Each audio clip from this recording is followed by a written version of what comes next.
নমস্কার, আপনারা দেখছেন ভক্স টপ স্টোরিজ। আমি রাহুল রয়েছি আপনাদের সঙ্গে। আইন, আদালত, রাজ্যপাল কেউই মমতা বন্দ্যোপাধ্যায়ের পাশে দাঁড়াচ্ছেন না, এইভাবেই রাজ্য সরকারকে কটাক্ষ করলেন রাজ্যের বিরোধী দলনেতা সূর্যকান্ত মিশ্র। সোমবার সিঙ্গুর আইন নিয়ে রাজ্যপালের মন্তব্যের প্রেক্ষিতে কথা বলেন তিনি। সিঙ্গুর আইন নিয়ে রাজ্যপালের মন্তব্য বাড়তি উৎসাহ জুগিয়েছে বিরোধী শিবিরে। এদিন ব্যঙ্গের সুরেই মমতা বন্দ্যোপাধ্যায়কে বিঁধলেন বিরোধী দলনেতা সূর্যকান্ত মিশ্র। পাহাড়ে নির্বাচনের দিন ঘোষণা করল রাজ্য সরকার। সোমবার সরকারি বিজ্ঞপ্তিতে জানানো হয়েছে 29শে জুলাই হবে জিটিএ নির্বাচন। মোট 45টি কেন্দ্রে 685টি বুথে এই নির্বাচন হবে। 9 জুলাই মনোনয়ন জমা দেওয়ার শেষ তারিখ। 2রা আগস্ট হবে ভোট গণনা। ভোট নেওয়া হবে সকাল 7টা থেকে বিকেল 4টে পর্যন্ত। সরকারি বিজ্ঞপ্তি প্রসঙ্গে মোর্চা নেতা বিমল গুরুং জানিয়েছেন, সরকার পাহাড়ে নির্বাচন করতেই পারে, তবে নির্বাচনে মোর্চার অবস্থান কি হবে তা দিল্লি থেকে ফেরার পরই স্পষ্ট করবেন তিনি। উল্লেখ্য, আজ বিমল গুরুংয়ের নেতৃত্বে 5 সদস্যের প্রতিনিধি দল তাদের দাবি নিয়ে স্বরাষ্ট্রমন্ত্রী পি চিদম্বরমের সঙ্গে বৈঠক করবেন। প্রণব মুখোপাধ্যায়ের সঙ্গেও দেখা করতে পারেন মোর্চার নেতারা। 26/11 মুম্বাই সন্ত্রাসের ঘটনায় জড়িত সন্দেহে আরও একজনকে গ্রেফতার করল দিল্লি পুলিশ। ধৃতের নাম আবু হামজা। সে ইন্ডিয়ান মুজাহিদিনের গুরুত্বপূর্ণ নেতা বলে দাবি পুলিশের। দুবাই থেকে ফেরার পথে ইন্দিরা গান্ধী আন্তর্জাতিক বিমানবন্দর থেকে তাকে গ্রেফতার করে দিল্লি পুলিশের স্পেশাল সেল। পুলিশের দাবি, মুম্বাই নাশকতায় সরাসরি জড়িত আবু হামজা। উল্লেখ্য, মুম্বাই হামলার অন্যতম মাস্টারমাইন্ড লস্কর কমান্ডার জাকিউর রহমান লখভির সঙ্গে আবু হামজার সরাসরি যোগাযোগ ছিল বলে মনে করা হচ্ছে। সোমবার কংগ্রেস ওয়ার্কিং কমিটির বৈঠকে রাষ্ট্রপতি নির্বাচনে পদপ্রার্থী প্রণব মুখোপাধ্যায়কে সংবর্ধনা দেওয়া হয়।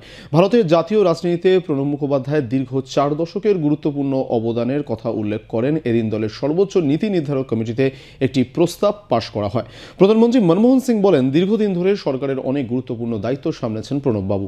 তাঁর অভাব বোধ করবে মন্ত্রিসভা। কংগ্রেস সূত্রের খবর, 28শে জুন রাষ্ট্রপতির পদে মনোনয়নপত্র দাখিল করবেন প্রণববাবু। উল্লেখ্য, মঙ্গলবার অর্থমন্ত্রীর পদ থেকে ইস্তফা দেবেন তিনি।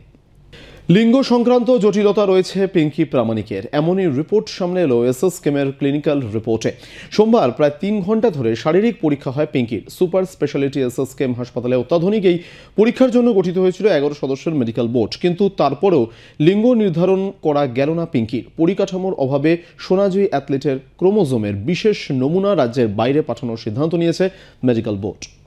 সোমবার বিকেলে বীরভূমে পথ দুর্ঘটনায় মৃত্যু হলো 2 যুবকের, আহত একজন। তাকে বোলপুর মহকুমা হাসপাতালে ভর্তি করা হয়েছে।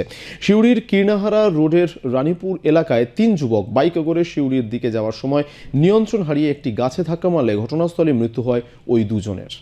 অবৈধভাবে বসবাস করা অঞ্চলের ইসিএল জয়পুরিয়া কলিয়ারির নিউ মাইনাস আবাসন সিআইএসএফ এবং অন্ডাল থানার পুলিশের উপস্থিতিতে দখল মুক্ত করা সম্ভব হয়েছে। প্রায় 1 বছর আগে ইসিএল কর্তৃপক্ষ ওই আবাসনের অবৈধ দখল মুক্ত করার নোটিশ দেয়, কিন্তু আবাসনের বাসিন্দারা সেখান থেকে না ওঠায় এদিনের এই উচ্ছেদ অভিযান। টপ স্টোরিজ এখন এই পর্যন্তই। দেখতে থাকুন ভক্স 24/7, সি দ্য বেস্ট।